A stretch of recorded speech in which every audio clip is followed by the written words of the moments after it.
And good morning, good afternoon, and good evening. This is Kathy Frey from IMCO, the International Integrated Maternity Healthcare Organisation, and welcome along to this week's Maternity Natural Health webinar.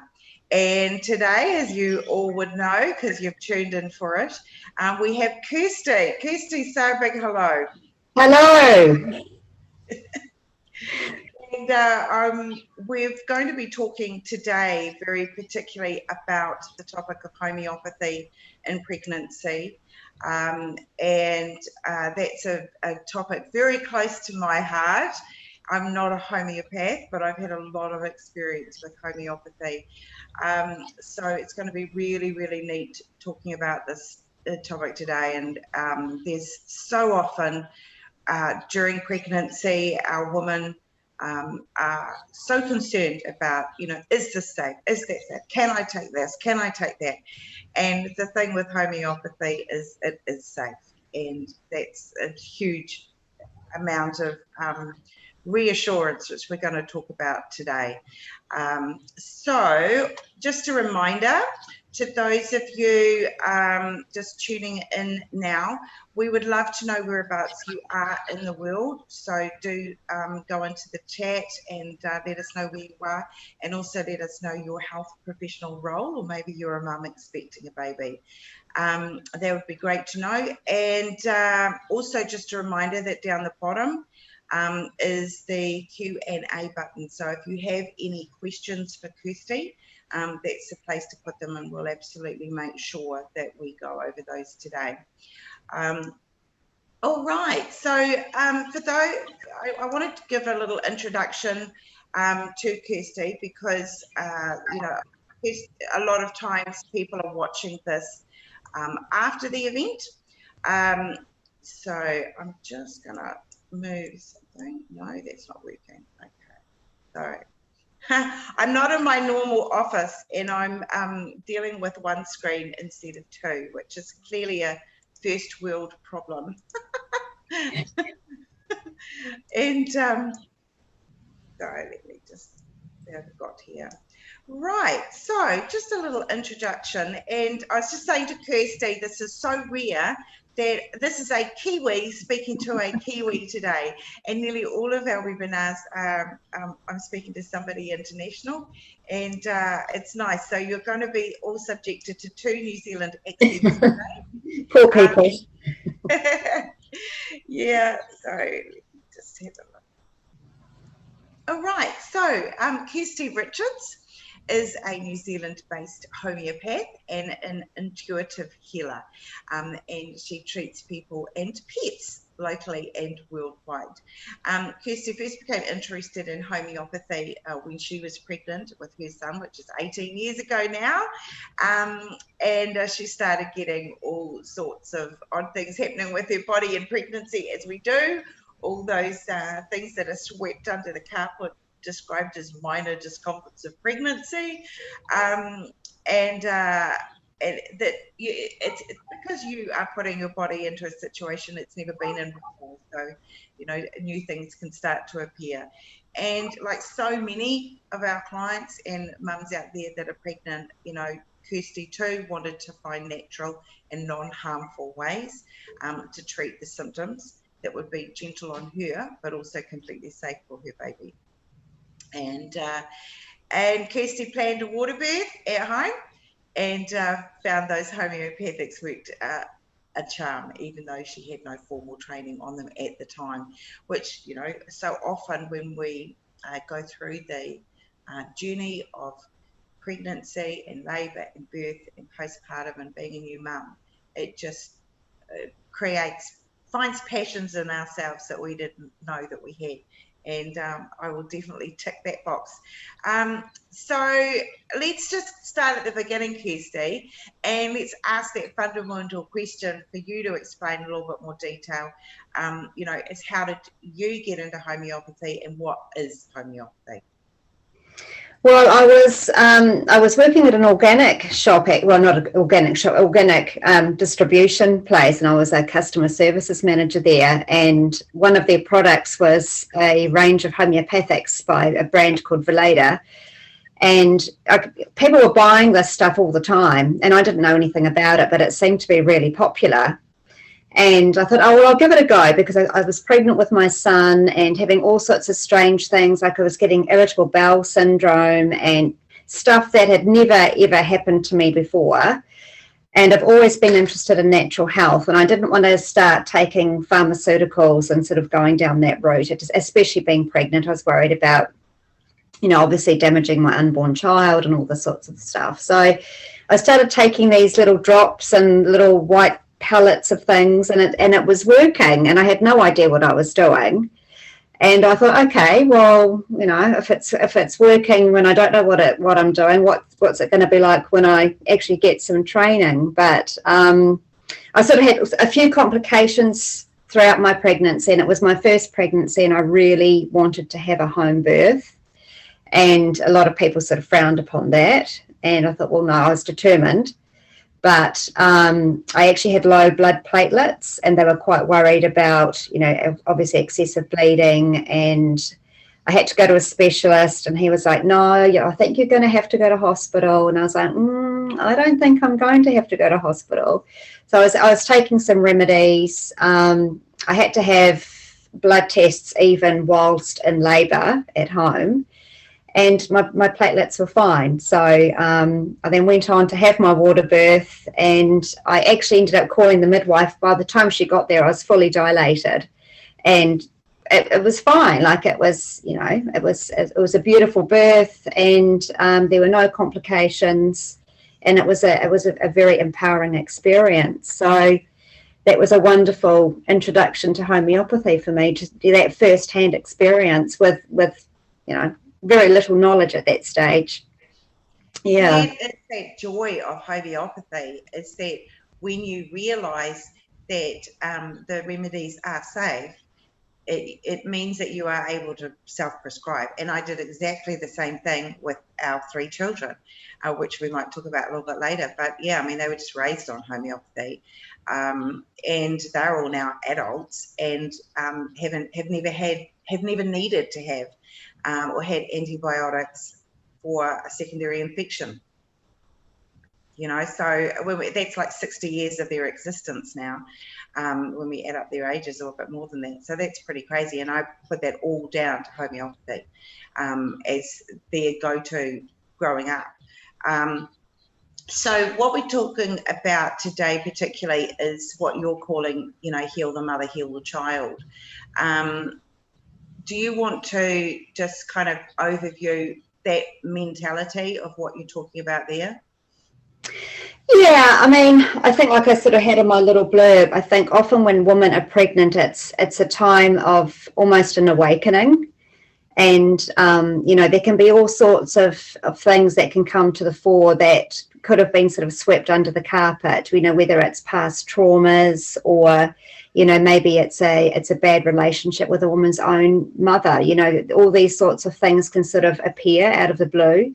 And I think using homeopathy to treat these underlying, whether it's traumas or health issues that can come up, it goes on then to make a healthier child, because the child's not exposed to these traumas or these unresolved issues. And it's quite a beautiful synchronicity where the mother's well, so the child's well, and that can be emotionally as well as physically. Absolutely. And we know totally, research is completely cohesive on this, that we know that stress in the pregnancy affects the pregnancy, which affects the baby. We know that. That's undeniable. So, and actually what we didn't manage to answer those beginning questions is, what is homeopathy? And I know that I have tended, I mean, you can give probably a much better description than me, because you are a homeopath, but I have tended to explain it to women that it's a vibrational tincture. And when we get down to quantum physics, and we remember that at the end of the day, we're really energy. We're not solid, like we appear solid, but we're actually energy. And to me, that's how somehow it works, because they are vibrational tinctures, and somehow when you have the correct remedy for the particular symptom, it reduces the symptom. And of course, if you have the incorrect remedy for that symptom, it does nothing. It causes no harm, and it doesn't antagonize. And so that's often why it is very, very difficult for science to do its traditional empirical double-blind trial type stuff on homeopathy. I mean, when you look at just cough remedies alone, I mean, there's probably about 50 different remedies for cough within homeopathy, because it depends on all the specifics of the cough and the specifics of the person's personality, and it's the whole picture. And then when you've got the whole picture, you know exactly typically which remedy it is, and you give that remedy, and then the cough goes. So it's very difficult for empirical science to be able to study it in the way that it's used to. But I've talked enough, so let me hand over, and you go through how you explain to people what homeopathy is and how it works. Well, you've said it beautifully, really. I use that vibrational explanation as well, because everything is vibrational, and everything has, I like to say, everything has its own tune, really. And so when we're completely well and we're feeling good and we're in a good space, we're vibrating at a different level than if we're not feeling well, whether that's physically or emotionally. When that happens, it's like we're out of tune, we're out of balance, like that note is slightly off. So homeopathy is really just recorrecting that tune. It's bringing that body back into that balance, back into that harmony. And it's really giving your body I like to say it's like a gentle nudge to get back to balance, get back into tune. And it's really your body healing itself. Yes. Yeah. All you're doing is prompting what it will it's naturally usually already striving to do. Yes. And you're just giving it that little nudge to help it over the hill, really. Absolutely. I mean, I almost call it it's almost like a homeopathic caress. It's gentle. It's not, sometimes pharmaceuticals it's like taking a sledgehammer, whereas with homeopathy, it's just very gently just tapping your body along, and, your body has an innate wisdom and it knows what to do. So, and it was founded in the late 1700s. I don't know if a lot of people might not know, but by a German physician called Samuel Hahnemann. And, the medical practices of the time were quite cruel at best, with bloodletting and things like that. And he became quite disillusioned with the medical practices at the time. And so he was actually, I think, translating some medical texts from German into something else. And he was noticing that there was a correlation, I think it was with quinine to treat malaria. And he was like, oh, well, the symptoms that are causing malaria, this is what this plant, he could see that like cures like, basically. Yes. And that sort of started up this whole thing. And it's thanks to this brilliant man who wanted to find gentle, effective ways of healing that homeopathy was really born. So we owe a debt of gratitude. And one of the things that empirical medical science struggles to understand at the moment is the fact that there is no molecules of the original material left in the vibrational tincture. So it's a little bit complicated how it becomes a vibrational tincture, but basically, when with its names, so like when they look at it underneath a microscope, There's no molecules there.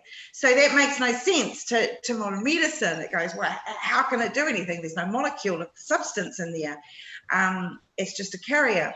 And yeah, so I sort of put it down to that the more that we study in medical science, the more we realize we don't understand. Absolutely. And that, I mean, I've been a research midwife at university, and every time we would discover something within the study, we'd all scratch our heads and go, huh? How does that happen? Well, that's another thing that needs to be studied. And then we'd go into another thing, we go, oh my God, look what's happened there. That's how does that happen? And I think that there is this perception out there by the general public that medical science really knows pretty much everything these days, and it so doesn't. It's kind of so scary that it doesn't. It's just it knows the tip of the iceberg. Yes, we know a lot more than we did, 1,000 years ago, but what we'll know in 1,000 years from now will make this will look antiquated, what we're dealing with. And so it's just, so I put homeopathy into that category, that one day science will be able to explain scientifically how it works. But right now it doesn't have the tools. Would you agree that's the kind of an explanation? Yeah, I do agree. And I mean, I think, we don't have to know how it works, really. I mean, we just know that it does work, So, and I know a lot of, it can be dismissed as placebo, but homeopathy is used on animals as well, and they don't have that concept of placebo. And here in New Zealand, it's widely used on dairy farms and, horse racing farms and things like that. I've used it on dogs and cats, and they respond so well to it. So absolutely. So we know, and with your own children when they're little, before they can even talk, they don't know. You give them a remedy, you're thinking, oh, is it this remedy or that remedy based on those symptoms? I'm not exactly sure. Give them that remedy, does nothing. Give them that remedy, the other remedy, 15 minutes later the symptoms are gone. You go, right, here we go. Yeah, so I absolutely agree with you that placebo is, it can't be. It just makes no sense, because I've seen it too often with, as you say, with either animals or babies and young children, that it just can't be the explanation. So talk to us about the usefulness that you found it in pregnancy. How are you recommending it to people being useful in pregnancy? And then we can talk. Let's probably separately talk about birth, but let's talk about pregnancy first.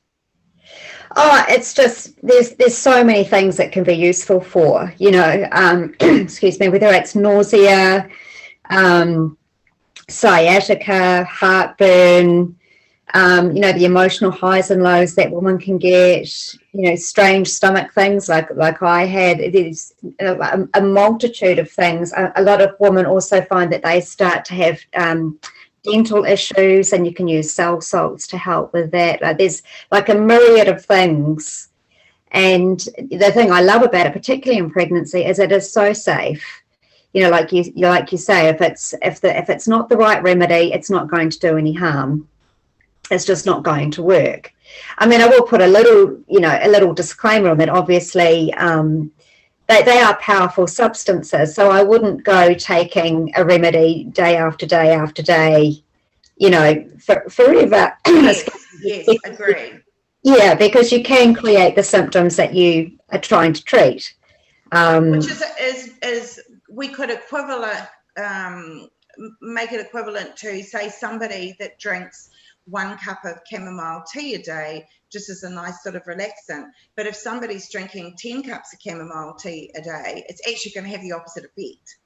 Exactly. Yeah. So you're right that it's not a type of medicine that people should be thinking in terms of that they're using all the time.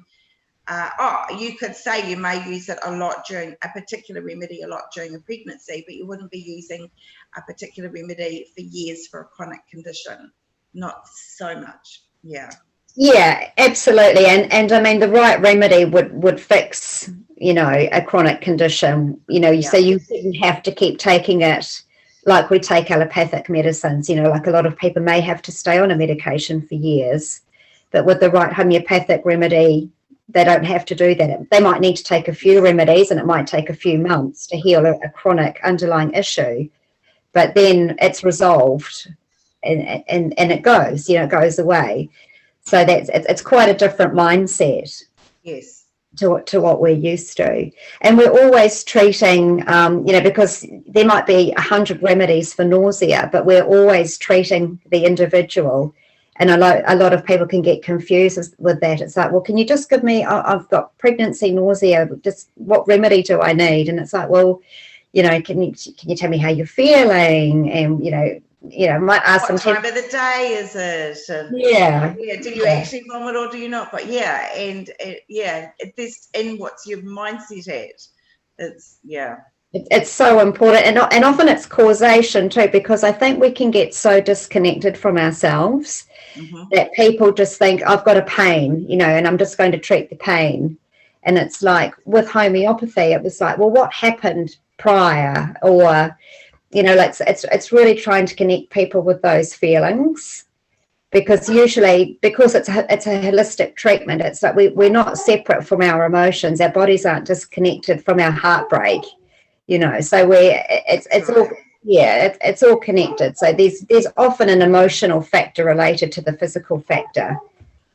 Absolutely. And that whole picture is that holistic healing. I think one of the when we do tend to disconnect ourselves from a symptom, from what's going on in the body, and we sort of isolate it. And today in medicine, because there's specialist upon specialist upon specialist, that we do get sort of treated as little pieces rather than that whole picture. So that does impact that feeling. But I always think that one of the easiest examples as to how our body chemically and hormonally, how it can have an instant impact is when somebody says something that we're embarrassed about, and within a split second we've got a bright red blushed face. Now, how powerful is that when you think about the mechanics and the physiology of it occurring? That instantly that can affect our body. Different and of course we're affected by our mindset. So do you want to go over some, now we know that it does, that homeopathy works most effectively when you do take the whole picture, but at the same time there are some remedies that are pretty, it's sort of the go-to remedies on certain things for certain conditions. Do you want to go through some of maybe the main remedies, the most common ones that can help with some pregnancy minor discomforts? Oh, absolutely. I mean, I guess for nausea, there's there's Nux vomica, which is kind of gives you a good explanation with the name of vomica. That's one of the good ones for nausea. There's also, sometimes nausea can be related to a woman's emotional state too. So sepia can be another one. It's hard to, like just sort of throwing out names, because it is one of those things where you do sort of need a little bit more info with the nausea. But I guess for things like sciatica, hypericum, homeopathic hypericums are really good for that one. That's kind of a more of a generalized, easy to throw out a name for. Arnica is always good for aches and pains as well. For sleep issues, sometimes it can be coffea, which is actually made from coffee. If a woman's lying awake, she can't get to sleep, she's got lots of thoughts going through her mind, if she might be feeling a bit wired, coffea can be really good for that. There's lots of post-birth remedies which can help support for post-birth and during birth as well. Lots of those. Aconite's quite a good one. That's for people who are feeling anxious or frightened, or not just through birth, but at any time. That's a very popular one. Yeah, there's just so many. A very popular one for breech babies, which I've used for women to turn breech babies, is pulsatilla. That's kind of a specific to turn breech babies. So, you know, if a client's facing a cesarean and she really doesn't want to go down that route, often pulsatilla can help turn the baby, so baby's in the best position to have a natural birth, and it's quite amazing to see that happen. And for those unfamiliar with homeopathy, it generally comes as drops or what they call pilules, which are tiny little pills. And either way, you just put it sublingually or basically under your tongue. There are some homeopathy remedies that are creams and gels and things that are go on your skin. But the remedies we're talking about here are the ones that you put under your tongue. Yeah. So what about birth prep or labour prep and birth? What's your thoughts there? Certainly, as a midwife, who's used homeopathy a lot in labours, I've got a few thoughts. But tell us about what you know you suggest about any preparation or basic kits for women to have, or what's your thoughts on that? Well, yeah, I mean, arnica I would definitely have as a number one thing there for definitely for post-birth, for help with swelling or bruising, and it's actually useful for baby as well. It can help reduce, you know, swelling for baby's head when baby comes through. Cauliflower as well is another really good one to help tone and strengthen the uterus for pre-labor. There's aconite's a very good one for if someone's feeling very anxious, or it can be at a state that some women can get to in labor where they may feel that they're going to die, or that they can't excuse me, that they can't go on. So aconite can be a really good one just to help them get through that transitional stage. Yeah. Oh gosh. And that is so true, that it's like there is a moment for most women, especially with the first baby, typically when they are at that 9.5 centimeters dilated, they're almost fully ready to start to push, and they utter the words, "I can't do this anymore." And I have heard it hundreds and hundreds of times, and it's like, and I think as a midwife, when we hear that, we kind of rub our hands together in glee and we go, "Oh, she's almost fully dilated, yay!" You know, and that's that aconite moment, isn't it? When it's just like, and it's like we bargained with life and said, okay, we know we're going to be in discomfort. We know this is going to be a tough thing to do. And it takes us to a point that we never agreed to go to. and that's that transitional stage. And it doesn't last for that long. And then they move into that pushing phase. It's very cool to watch. Absolutely.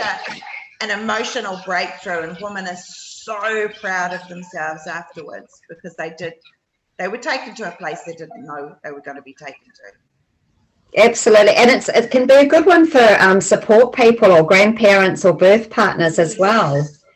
That's so true, because boy, they can be pretty anxious too. Yeah, absolutely. And I mean, you know, really their role is there to support the woman, and if they're, you know, having a moment of anxiety, which is understandable, you know, they need to be in their best selves to be able to support her as well. So they do, and it can be quite destructive to the labour environment when the birth support people are showing, you know, obvious levels of anxiety. Often, you know, I've often seen women where you can see that the woman herself is now worrying about her birth support people worrying about her. And it really slows down her dilatation, and it reduces the strength and frequency and length of her contractions potentially, because she goes into that, you know, fight and flight, freeze type mode naturally. Yeah. So yeah, that's true. That's very good. And I absolutely have seen a lot of times in labour where the woman's fully dilated. She has been pushing for a while. We have got progress. Baby is happy, but she's just, you know, she's been awake for 3 nights now. She's had 2 nights of latent labour, 1 night of active labour, and she's just shattered. And there's a moment where sometimes they can just almost give up a little, and the contractions will do the same thing. And it's very difficult for the woman to be pushing that baby out when her body is not getting as active with the pushing as well. And unbelievable, you get those drops in and it charges out. And I have I often would use a birth mix, just a homeopathic birth mix, a standard one, boy, you know, 15 minutes later you've got a baby. It's amazing to watch. Yeah, and the beautiful thing is that often, you know, if a woman stays in that stage with conventional medicine, you know, they might then be pushing for von Schurz or forceps or other medical interventions, which, you know, a lot of women want to avoid. So, absolutely. And I would put my hand on my heart and say, I know without any doubt that homeopathy would have saved hundreds of my clients from having an instrumental delivery. Yeah. Yep, definitely. Yeah. Yes, that's the lovely thing to see. And I guess sometimes that can be with home birth. I think sometimes women are given a little bit more leeway, but once they're in the medical system and often in hospitals, you know, there can be a bit of it's almost like there's a timeline, you know, Yes, and the same thing kind of can be almost more tricky in the home birth or birth centre situation, because you know as a midwife that if you can't help that woman to get that baby out in a reasonable time, then you've got no option but to transfer to hospital for an instrumental delivery. And that's, of course, the last thing you want to do. And that's a horrible situation. And that's where, you know, I've absolutely seen homeopathy do miraculous things. And within a few minutes, the contractions are back up, they're strong, they're frequent, they're long, the woman's got better control, and she can push her own baby out without being assisted. Amazing to watch. Absolutely. And how lovely for the mother and for the child. It saved them both potentially quite a traumatic experience. Yeah, because it's not just the trauma of the instrumental delivery and all that entails, lithotomy, episiotomies, everything else, but it's the trauma of transferring in to do that. And, you know, that's pretty traumatic as well for the woman. So, yeah, it's amazing stuff. So talk to us. I know you also have knowledge around pelvic organ prolapse after birth, and that's something that homeopathy can help with. Do you want to talk a little bit about that? Yeah, so I started to do a study about pelvic organ prolapse because of my own situation. I had a prolapse which I discovered about 3 years ago. My youngest is now 13, and I didn't want to go down the surgery route or anything like that, which was suggested. Mine wasn't too bad, but I thought, well, I'm a homeopath. I'm going to find ways to fix this for myself. So I did manage to basically reverse it, and then it started me thinking, well, I'm sure there's lots of other women out there who are in the same situation. So I started sort of putting feelers out there, and I started getting women coming through, and often very, very similar stories. And I think another thing with prolapse, it's often thought of as just a older woman's issue, you know, women who are menopausal, things like that. And to be fair, a lot of menopausal women do end up with prolapse. But I was noticing lots of younger women in their 30s or early 40s who have had prolapse obviously post-pregnancy, they've had long pushing stages, and it has ended up in prolapse. So, I've been working with lots of women now worldwide, and they've been having really, really good results using homeopathy. And a lot of them have been suggested to have surgery or use pessaries and things that felt foreign to them. And homeopathy has been really, really fantastic for them. So it's been lovely to see. But it's been interesting because it's often a topic not talked about. It's almost like a shameful thing that women don't want to discuss. And I think especially for younger women, because it's often known as an older woman's issue. And it's almost... It makes you feel old, the fact that you need to mention it. It's almost like the prostrate for men, because that's an older man issue, or he can't, urinate as well as he could. And it's sort of, they get embarrassed about that. And I think you're absolutely right, that women do get embarrassed because we think of it as showing our age.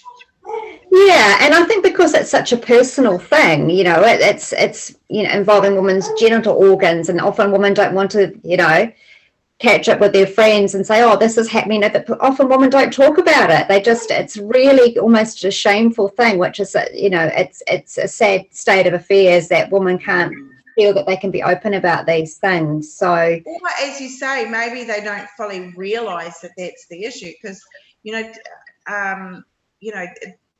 because it obviously took a while for you to be able to, identify. So there's probably that issue as well. Yeah, I think that's true. A lot of women don't really understand what's happening, or the flip side, women don't want to go to their doctors about it either. They just feel that something's wrong, or they might see a slight bulge or notice that they're having, a little bit of incontinence, and they're reluctant to go and get it checked out. So there's lots of factors there.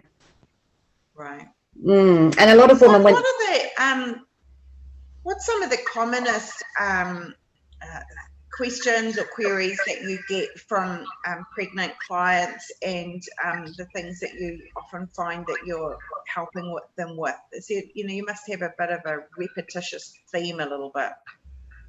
Often it's the nausea. It can be the sleep issues, especially as a woman's getting into that final trimester, and that can be a big thing. Sciatica as well can be a big issue for women.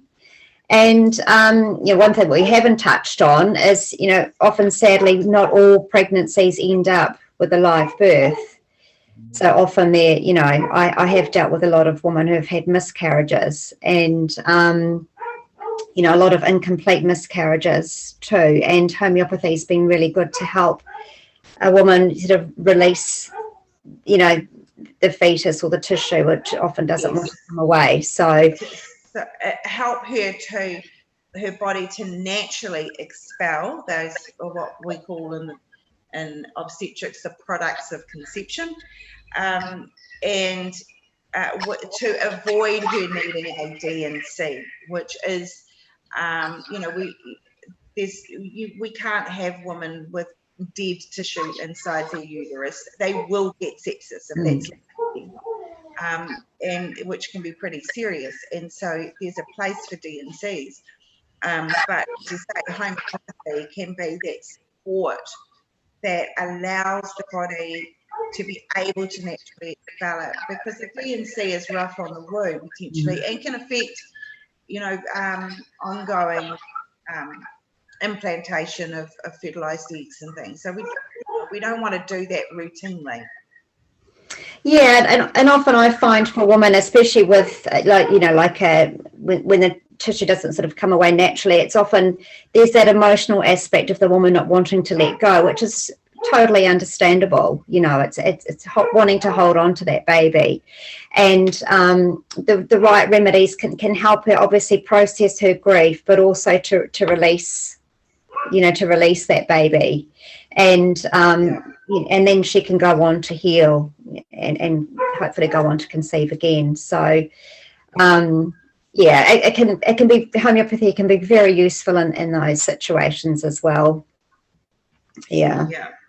And actually, I might just throw in there as well, to do with the creams and gels and whatnot, is Hypercal, which is the combination of Hypericum, which is a natural sort of pain reliever and antiseptic, combined with calendula, which is that skin healing promoter. But I personally think every single pregnant woman needs to get herself a tube of Hypercal, so she can use it on anything that's sore afterwards. So that is sore grazed nipples, Caesar wounds, perineums, especially perineums, and just fantastic. And just particularly with the perineum, just keep the tube in the bathroom, and every time you pull your pants down to have a wee, just slap some more on there, and it is absolutely fantastic. And I can report that after a decade nearly of being 24/7 on call as a caseloading midwife, I had never had a client who had an infection with using Hypercal. I mean, it's just the most amazing product. And usually women wouldn't get to use up a whole tube in that postpartum period. And that's fine. It'll, when that little one is a year old and he or she falls over and grazes their knee, well, there's your Hypercal, basically any skin healing. But yeah, I can't rant enough about Hypercal. It's so amazing. And of course, Arnica drops internally for all of that bruising that's going on within the whole body, isn't it? Oh, absolutely. Yeah. Yeah. So is there, we're almost coming up to time, but is there any other things that we haven't covered off that you would like to go over? I'll probably just not mention postnatal depression as well. Yes. How useful homeopathy is to treat that, because, I think we often think of homeopathy for the physical aspects, but it's so good for those emotional aspects as well. And, often women don't want to take antidepressants or whatever other, types of medications, but homeopathy can work so well. Absolutely. And as you say, that the antidepressants sort of tend to work in a sledgehammer approach. And also they can take, 3, 4, 5, 6 weeks to fully take effect. So that's where homeopathy, you can have those instant improvements. Yeah. And it's safe for the breastfeeding baby as well. Yeah. So what, any particular, I know it comes down to the whole picture, but do you have any particular favourites that you have found often hit the spot with regards to those, depressive feelings, which typically are not actually full-blown postnatal depression? It's just a very tired woman who, and you take any human being and make them feed a baby 2 to 3 hours hourly, 24 hours, and do that to them for 2 or 3 or 4 or 5 weeks. Well, how can you not have to? Sleep deprived. Absolutely. And you've been carrying the baby for 9 or 10 months and then gone through the physical labour and everything else beforehand as well. So exactly. Yeah. You kind of become shattered on top of shattered on top of shattered. Yes. But what's maybe some of your particular favourites with that? Sepia is one of the key ones that often comes up for women, and that's for the it's kind of known as a tired mother remedy. I mean, there's others. Pulsatilla is another one, but sepia can be for the woman who she just doesn't want to. She doesn't really want to be around the baby, or she's irritated by her husband, and it can just feel really overwhelming. That's one of them for that. Pulsatilla is another one. Sort of softer than the sepia. It's if the woman's more weepy and feels like she can't cope. She sort of needs company. She wants someone to be there to help her. So those are two of the ones that I've used quite a lot. If a woman has her constitutional remedy, that can help get her through that tough time. Oh no, we haven't explained that. But yeah, so everybody has their individual constitution. So that means that we all have our constitutional remedy as well. That sort of, I guess, is identified by our, personality, strengths, weaknesses, that sort of thing.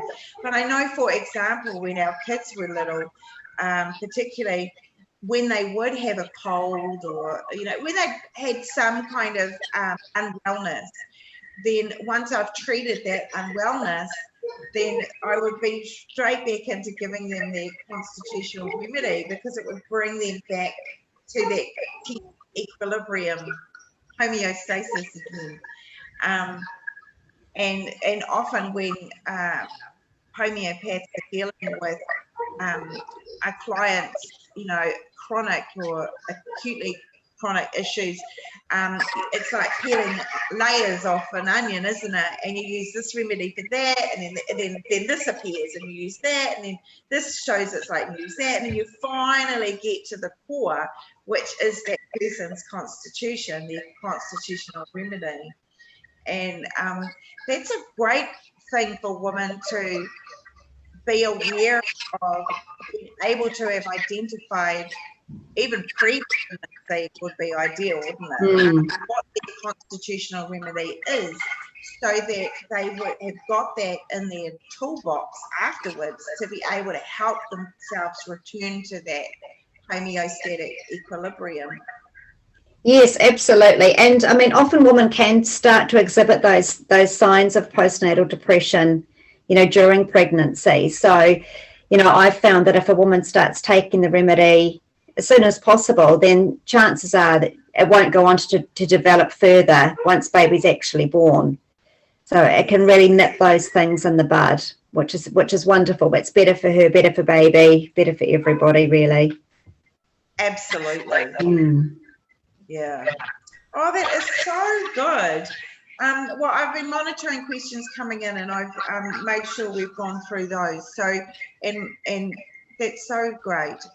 It's been a lovely overview, and I must tell you all that Kirstie lives in quite a special place in New Zealand, and a place called Waiheke Island, which is just in there, it's like a half an hour, maybe quite half an hour, but it's a boat ride out from downtown Auckland. So it's an island that's in the harbour from the biggest city in New Zealand, and it's one of those places that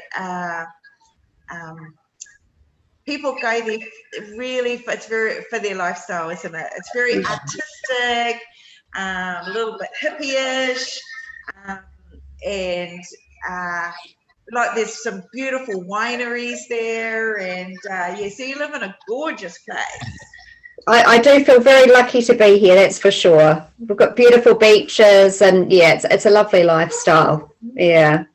Not so great. A lot of people live on Waiheke and then they commute to take the ferry every morning to downtown Auckland, and go to their work and take the ferry home. And a lot of people just go there for the day, and so it's a neat place. And it's one of those places when you are labouring there. If I've heard the helicopter land a few times at Auckland Hospital with a woman who perhaps needed an instrumental assistance of birthing, and maybe if she had some homeopathy, might have saved that helicopter ride.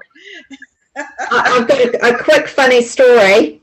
I had my daughter, my son was born in town, but I had my daughter, I was going to have her at a birth centre in the city. I was living on Waiheke at the time, and I was a bit worried about going overdue. I think I was very close to that borderline where they were wanting me to be hospitalised, and again, I just wanted to have her at birth. 42 weeks, yeah. You're talking about an induction, going, come on, this baby needs to come out. Yeah, I think I had one day up my sleeve, and I was furiously taking pulsatilla, which is obviously a homeopathic remedy. And I was home, my waters, I think I felt the contraction things starting to happen, and I thought, oh, I better get on this ferry. Got on the ferry, 5 o'clock ferry, my waters broke, like fully broke on the ferry. Oh, did they? just got when you're already niggling and you're a second labour and your waters break, usually you pretty quickly go into strong labour.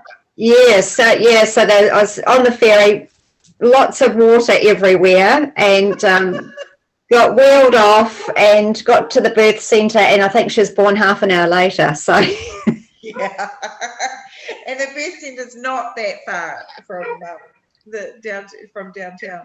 Yeah. Wow, that you would have been the talk of everybody's ride that day. It was a 5 o'clock ferry, so it was everyone coming home, so watching, and I didn't see a person. I was in the zone. So. Just love it. Yeah. Oh, that's so funny.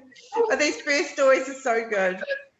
Well, look, thank you so much for your time today, Kirstie, and it's great to go over these things, introduce people to that idea. And I know that for myself, because I got introduced to homeopathy sort of through the pregnancy and labour, I ended up investing in my own little homeopathy, little encyclopedia, I guess, to look up remedies and things. And as I say, went on to treat our children for everything. So at one stage, our eldest, who's now 23, but when he, almost 24, but when he was 18, he got bitten by a dog in the car park at a supermarket because he was doing trolleys, and I kind of scratched my head and I thought, actually, I think antibiotics, I'm approving them. Like, I think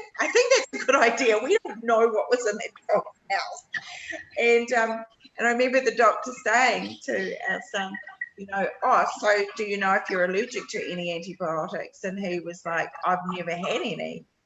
And the doctor, so rare. And that's not because I'm anti-antibiotics. I just think that they should, it was never my first cab off the rank.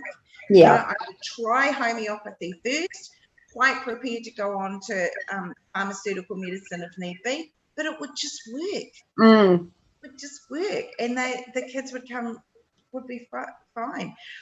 And so look, that's we will wind it up here, but thank you so much, Kirstie. And anything final that you want to end with?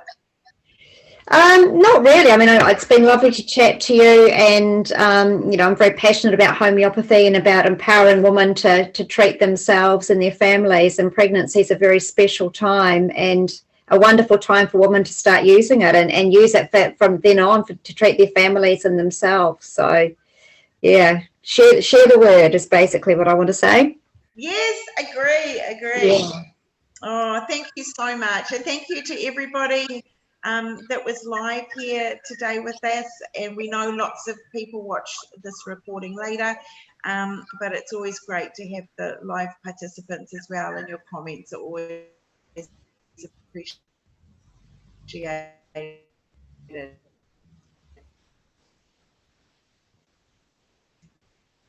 So, and thank you very much, Kirstie.